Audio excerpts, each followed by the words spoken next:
यो एउटा औषधिको गोली खाएर तपाईँले आफ्नो शरीरको पुरै जानकारी पाउन सक्नुहुन्छ। पहिले पहिले तपाईँको पेटभित्र कुनै पनि बिरामीको जाँच गर्नको लागि एउटा सानो पाइप हालेर जाँच गरिन्थ्यो भने त्यसबाट मानिसहरूलाई धेरै असर हुने गर्थ्यो, जसलाई एन्डोस्कोपी भन्ने गरिन्छ। यसै कामलाई सजिलो बनाउनको लागि अब यस्तो खाले औषधिको गोली उत्पादन भएको छ जसमा सानो क्यामेरा फिट गरिएको हुन्छ। यसलाई पानीको साथ औषधि जस्तै खाएर यो गोली पेटमा आरामसँग तपाईको जाँच गरेर सबै चिजलाई ठुलो स्क्रिनमा देखाउने गर्छ र त्यसपछि केही घण्टापछि यो काम पुरा गरेर यो गोली आफ्नो मलद्वारबाट बाहिर निस्किने गर्छ र तपाईँले पनि यो तरिकाबाट आफ्नो शरीरको चेकअप गराउन चाहनुहुन्छ।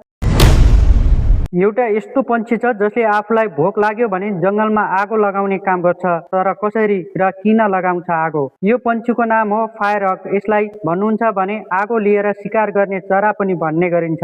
यो चरालाई जब भोक लाग्छ यसले आफै आगो कहिले लगाउँदैन। जब जङ्गलमा पहिलेदेखि नै आगो लागेको आगोलाई यसले कुनै जलेको चिज उठाउने गर्छ र एउटा सुकेको जङ्गलमा लगेर यसरी फ्याँक्ने गर्छ। तब त्यहाँ आगो लाग्छ अनि त्यहाँ भएका सबै जनावरहरू बाहिर भाग्ने गर्छन्। यही भागेका जनावरहरूलाई यो पन्छीले मार्ने गर्छ।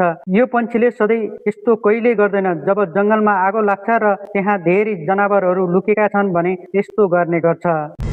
जब हात्तीको बच्चा जन्मन्छ उसलाई थाहा हुँदैन कि उसको सुँडको काम के हो भनेर। त्यो बच्चाले पहिला सुरुमा सुँडलाई यता र उता घुमाइरहन्छ। कहिलेकाहीँ त उसको सुँडले खुट्टा अल्झन्छ र ऊ यसरी लड्छ पनि। यस्तै यसलाई यो पनि थाहा हुँदैन कि यहाँबाट पानी पिउँछन् भनेर, तर यसले मुखबाट पानी पिउने गर्छ र यस्तै दिनभर यसले सुँडलाई हावामा घुमाइरहेको हुन्छ खेलाउना जस्तै। यसको समयको सँगसँगै ठुलो हात्तीको देखि बिस्तारै सिक्ने गर्छ सुँडबाट खाना खान, पानी पिउन र आवाज निकाल्न। जब यसलाई यस्तो सिक्न 1-2 वर्ष लाग्ने गर्छ।